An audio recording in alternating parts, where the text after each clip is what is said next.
Hi friends, బాగున్నారండి అందరూని. ఈ రోజు క్లాస్లో ఏంటంటే చిన్న చిన్న టిప్స్ అన్నవి మనకి బ్లౌజ్ కటింగు స్టిచ్చింగు కాకుండా ఇంకా మనకి టైలరింగ్లోనే తెలియవలసినవి ఇంకా చాలా ఉంటాయండి. అంటే మనకి ఈ లైనింగ్ మీద ఫస్ట్ అవగాహన అన్నది ఉండాలి. సరేనండి, అది ఏంటి అనేది చూద్దామండి. చాలామందికి ఏంటంటే బ్లౌజ్ కటింగ్ చేస్తున్నప్పుడు, డ్రెస్సులు కటింగ్ చేస్తున్నప్పుడు కొన్ని డౌట్స్ అన్నవి వస్తూ ఉంటాయి. అవి ప్రతిదీ కూడా ఒకరిని అడిగితేనే కానీ అది క్లియర్ అవ్వదు, లేదా స్వతహాగా చేసుకుని అది ఫెయిల్డా లేదంటే సక్సెస్ అన్నది మనకు అనుభవం కొద్దీ తెచ్చుకోవాల్సి వస్తుంది. అలా కాకుండా ఇలా ఎవరైనా చెప్తే కనుక కొద్దిగా త్వరగా సొల్యూషన్ అన్నది దొరుకుతుంది. సరేనండి, ఇప్పుడు ఫస్ట్ లైనింగ్ గురించి మనం చూసేటట్టయితే కనుక లైనింగ్ వాష్ చేయాలా వద్దా అన్నది ఫస్ట్ వచ్చే క్వశ్చన్ అనమాట. ఎందుకంటే యూట్యూబ్లోని ఏంటంటే మేము క్లాసెస్ చేస్తున్నప్పుడు చూసారు కదా, క్లాత్ అన్నది ఇలాగా ప్లెయిన్గా ఉంటుంది, నీట్గా ఉంటుంది. అదే వాష్ చేసిన క్లాత్ అయితే కనుక ఇలా కొద్దిగా ఎంత మీరు ఐరన్ చేసినా ఎక్కడో దగ్గర చిన్నది, అంటే వాష్ చేసిన దానికి ఈ కొత్త క్లాత్కి తేడా అన్నది ఉంటుంది. మీకేమో ఇలా అనిపిస్తుంది, మేము కటింగ్ చేసినప్పుడు ఇలా కనిపిస్తుంది, నేను కటింగ్ చేసినప్పుడు ఏంటి వాష్ చేయాలని చెప్తారు కానీ అక్కడ ఏమో వాష్ కనిపించట్లేదు. మరి ఎలా బ్లౌజులు కటింగ్ చేసేస్తున్నారు, ఎలా స్టిచ్చింగ్ చేసేస్తున్నారు, మనకేమో వాష్ చేయమని చెప్తున్నారు, ఈ డౌట్స్ ఉంటాయి. ఇప్పుడు దీనికి కారణం ఏంటంటే, ఇప్పుడు లైనింగ్లు అన్నవి రెండు రకాలు ఉంటాయండి. ఇప్పుడు ఇది ప్యూర్ కాటన్ అని ఇది వేస్తున్నారు, అలాగే ఇది కూడా ప్యూర్ కాటనే. కానీ మరి ఏంటి తేడా అన్నది నేనైతే క్లాత్ విషయంలో చెప్పలేను. కానీ నేను పూణేలో తీసుకున్న క్లాతు పన్నా ఇక్కడ దొరికే, వైజాగ్లో దొరికే, ఇప్పుడు మన ఆంధ్రాలో దొరికే పన్నా కన్నా తక్కువ పన్నా ఉంది. కానీ కటింగ్ చేసేటప్పుడు చక్కగానే వాష్ చేయకపోయినా సరే, ఎలాంటి పట్టు శారీస్కి వేసేసినా సరే బ్లౌజ్ వాష్ చేసిన తర్వాత ముడతలు రావడాలు, సింక్ అవడాలు అవ్వట్లేదు. ఇక్కడ ఆంధ్రాలో దొరికే లైనింగ్ క్లాత్ ఏమవుతుందంటే ఇలా ఇలా పట్టుకుంటే చాలు జారిపోతుంది, అది సిల్క్ మిక్స్ అయిన ఫీలింగ్ వస్తుంది. కానీ వాష్ చేసేటప్పటికి చూసారు కదా, ఇలా మనకి కాటన్ కిందే వస్తుంది. ఇది కాటన్ అనే వేస్తున్నారు కానీ నాకు ఎందుకో పట్టుకున్న వెంటనే కూడా ఇది ప్యూర్ కాటన్ అన్న ఫీలింగ్ అయితే నాకు రావటం లేదు, కానీ ఇది కాటనే. సరేనండి, మరి ఏంటి తేడా అన్నది ఇంక మ్యానుఫ్యాక్చరింగ్ మనకు అంత ఐడియా లేదు. సరేనా, ఇప్పుడు ఇక్కడ తీసుకున్న లైనింగ్స్ ఏమవుతున్నాయంటే, ఒకవేళ మనం వాటర్లో పెట్టకుండా కనుక కటింగ్ చేస్తే తర్వాత బ్లౌజ్ వాష్ చేసినప్పుడు మొత్తం అంతా ముడతలే వచ్చేస్తున్నాయి. కాబట్టి కంపల్సరీగా మనం వాష్ చేసుకోవాల్సిందే. ఇంకా వాష్ చేయకుండా కటింగ్ చేసి స్టిచ్చింగ్ ఫటాఫట్ మనం చేసేయాలి, మన దగ్గర వాష్ చేసే టైం లేదు, అర్జెంటుగా బ్లౌజ్ ఇవ్వాలి అని అన్నప్పుడు మనకి కావాల్సి వచ్చినా సరే, మనకైనా సరే ఏం చేయాలంటే బ్లౌజ్ పీస్ని తీసుకోవాలి. ఇప్పుడు మ్యాక్సిమం ఒక 40 సైజు బ్లౌజ్ వరకు కూడా మనకి 2x2 దొరుకుతాయి. 1 మీటర్ క్లాత్లు 30 రూపాయలు, 35, మహా అయితే 40 రూపాయలకి కూడా మనకి బ్లౌజ్ పీసులు అన్నవి దొరుకుతాయి. కాటన్ బ్లౌజులు తీసుకున్నప్పుడు మామూలుగా మనం blouse piece plain blouse cutting చేసినప్పుడు వాష్ చేయట్లేదు కదా, అలాగే కాటన్ తీసుకున్నప్పుడు 1 మీటర్ క్లాత్ తీసుకున్నప్పుడు మీకు అది ఆ క్లాత్ని లైనింగ్ లాగా వేసేయచ్చు. అప్పుడు అది సింక్ అవ్వదు.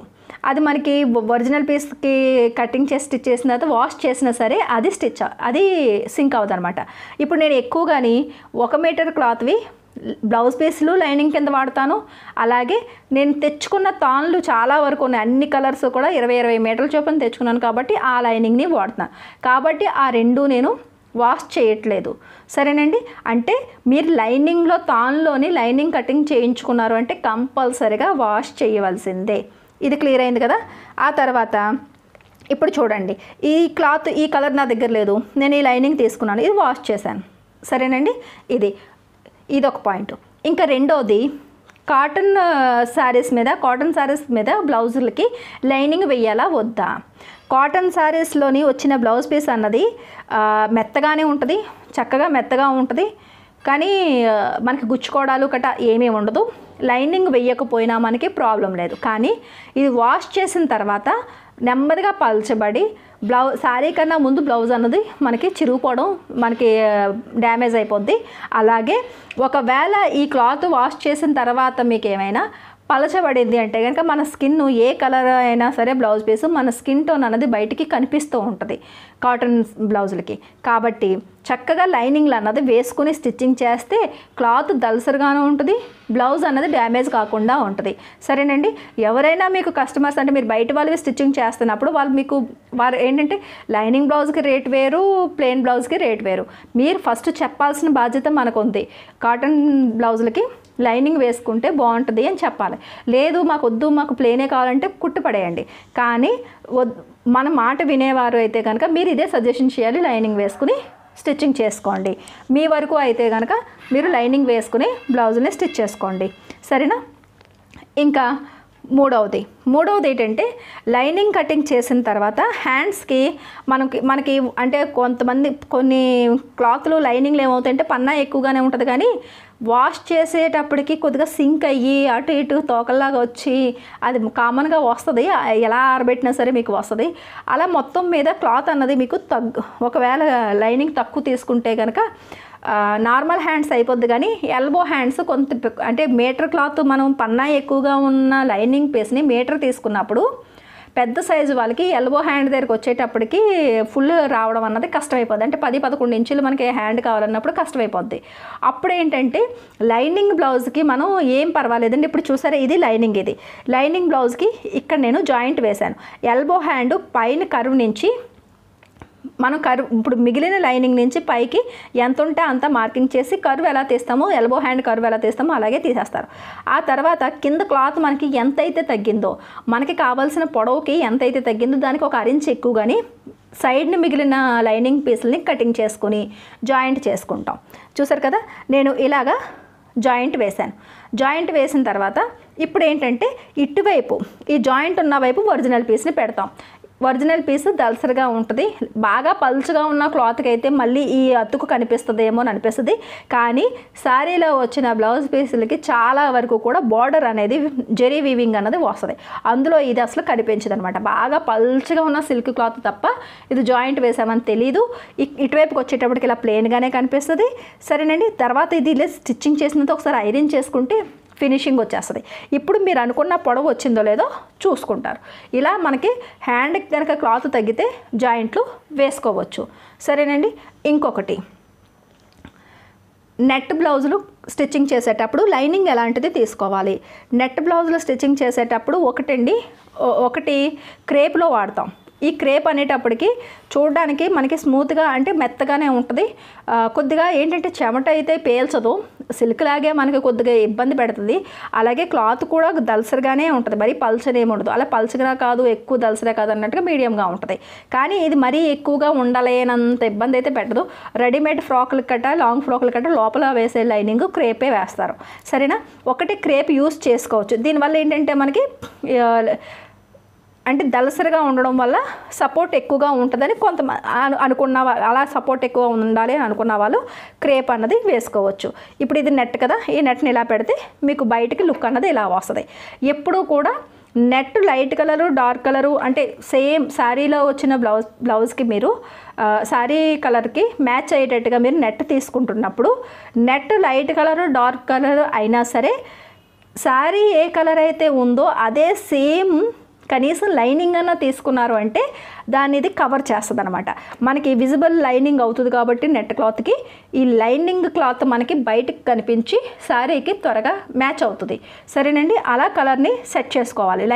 మీకు నెట్ కొద్దిగా లైట్ డార్క్ వచ్చినప్పటికీ శారీలో ఉన్న కలర్ సేమ్ లైనింగ్ అన్నది తీసుకోవాలి. అలా ఈ క్రేప్ అన్నది తీసుకుని యూజ్ చేసుకోవచ్చు. మీకు క్రేపు కావాలి, లోపల ఒక్కబెట్టకూడదు అంటే మనకి స్వెట్ అనేది మనకి చెమట అన్నది పీల్చుతూ ఉండాలి అన్నప్పుడు డబల్ లైనింగ్ కూడా వేసుకోవచ్చు. అదే ప్రిన్సెస్ కటింగ్ అనుకోండి, ఆటోమేటిక్గా మనం ఫ్రంట్ పార్ట్లోని డబల్ లేయర్ వేస్తాం. అలాగే బాడీకి హ్యాండ్స్కి కూడా మీరు వేసేసుకోవచ్చు. అప్పుడు ఏం చేస్తారంటే దీని కింద వైపు చేసి అంటే ఒక లేయర్ మనం ఈ క్రేప్ క్లాత్ కటింగ్ చేస్తే ఒక లేయరు కాటన్ది మనం లైనింగ్ బేస్ని వాష్ చేసి లైనింగ్ని కటింగ్ చేస్తారు. ఆ తర్వాత పైన నెట్ పెడతారు. అదొక పద్ధతి. ఇంకొకటి పర్వాలేదండి, మరీ అంత దలసరం మాకు అక్కర్లేదు, మేము అప్పుడప్పుడు వేసుకునే బ్లౌజే కదా, ఆ మాత్రం పర్వాలేదు అని అనుకున్న వాళ్ళు వింటర్లోనో లేదంటే ఇలా రైనీ సీజన్లోనో వాడతాము, ఏం పర్లేదు ఆ మాత్రం మేము ఉండగలము అని అనుకున్న వాళ్ళు ఓన్లీ క్రేప్ కూడా యూస్ చేసుకోవచ్చు, కాటన్ యూస్ చేయకుండా. లేదు మేము అసలు ఉండలేము, కొంతమంది అస్సలు ఉండలేరు, కాటన్ తప్ప మిగతా ఏ క్లాత్ కూడా యూస్ చేయలేం. అలాంటి వాళ్ళు ఇలా కాటన్ క్లాత్ తీసుకుని కాటన్ అంటే మామూలుగా లైనింగ్ క్లాత్ తీసుకుని చక్కగా వాష్ చేసి ఐరన్ చేసుకుని ఆ తర్వాత ఆ క్లాత్ను కూడా మీరు నెట్ బ్లౌజ్కి ఓన్లీ కాటన్ లైనింగ్ మాత్రమే యూజ్ చేసుకోవచ్చు. చూసారు కదా, ఇందాక పెట్టింది క్రీమ్ కలర్లోని, ఇది కొద్దిగా ఎల్లో షేడ్లోని. ఇప్పుడు ఈ నెట్ అన్నది క్రీమ్ కలర్ అయినప్పటికీ ఎల్లో కొద్దిగా లైట్ గోల్డ్ కలర్ లైనింగ్ వేసేటప్పటికి ఏమైంది, కలర్ షేడ్ అన్నది మనకి మారిపోయింది. అలా ఏంటంటే నెట్ దగ్గరికి వచ్చేటప్పటికి కలర్ చేంజ్ కొద్దిగా నెట్ తేడా ఉన్నా సరే దాన్ని మనకి కావాల్సిన కలర్లోకి తెచ్చుకోవాలనుకుంటే లైనింగ్ పర్ఫెక్ట్ కలర్ ఉండేటట్టు చూసుకోవాలి. సరేనండి. ఇప్పుడు ఈ లైనింగ్ క్లాత్ని కూడా మీరు చక్కగా, అంటే కాటన్ క్లాత్ని కూడా మీరు నెట్ బ్లౌజ్కి యూజ్ చేసుకోవచ్చు. సరేనండి. ఇది మనకి లైనింగ్లోని ఇంచుమించులోని మీకు ఆల్మోస్ట్ నేను డౌట్స్ అని క్లియర్ చేశాను అనుకుంటున్నాను. ఇంకా లైనింగ్ మీద మీకు ఏమైనా డౌట్స్ ఉంటే కనుక కామెంట్స్లో అడగండి. మళ్ళీ ఇంకో వీడియోలోని ఆ డౌట్స్ని క్లియర్ చేయడానికి నేను ట్రై చేస్తాను. సరేనండి. ఇలాంటివి ఏంటంటే బిగినర్స్ అనే కాదు, కొన్ని మోడల్స్లోకి వచ్చేటప్పటికి స్టిచ్చింగ్ చేసేటప్పటికి ఈ లైనింగ్ల మీద చిన్న కన్ఫ్యూజ్ అన్నది ఉంటుంది. ఎంత బాగా స్టిచ్చింగ్ చేసినా ఒక్కొక్కసారి ఏమవుతుందంటే షాప్ వాళ్ళ మీద మనం డిపెండ్ అయిపోతాం. క్రేప్ తీసుకోనా, కాటన్ తీసుకోనా అని చెప్పేసి మనమే వెళ్ళి వాళ్ళని అడుగుతూ ఉంటాం అనమాట. వాళ్ళకి సేల్ చేయడమే కావాలి, వాళ్ళకి ఏది బెస్ట్ అనుకుంటే అది చెప్తూ ఉంటారు. కానీ మనం ఆలోచించుకోవాలి. అలాగే కస్టమర్కి ఒకవేళ మీరు బ్లౌజ్ స్టిచ్చింగ్ చేసినట్టయితే కనుక ముందు వాళ్ళ ఒపీనియన్ అన్నది తీసుకోవాలి. దాన్ని బట్టి లైనింగ్ మీరు తెచ్చుకోవాలి. సరేనండి. వీడియో నచ్చినట్లయితే కనుక ఒక లైక్ ఇవ్వండి. మన లక్ష్మీ ఫ్యాషన్ వాళ్ళ ఛానల్ని సబ్స్క్రైబ్ చేసుకోవడం మర్చిపోకండి. మళ్ళీ నెక్స్ట్ క్లాస్లో కలుద్దాం.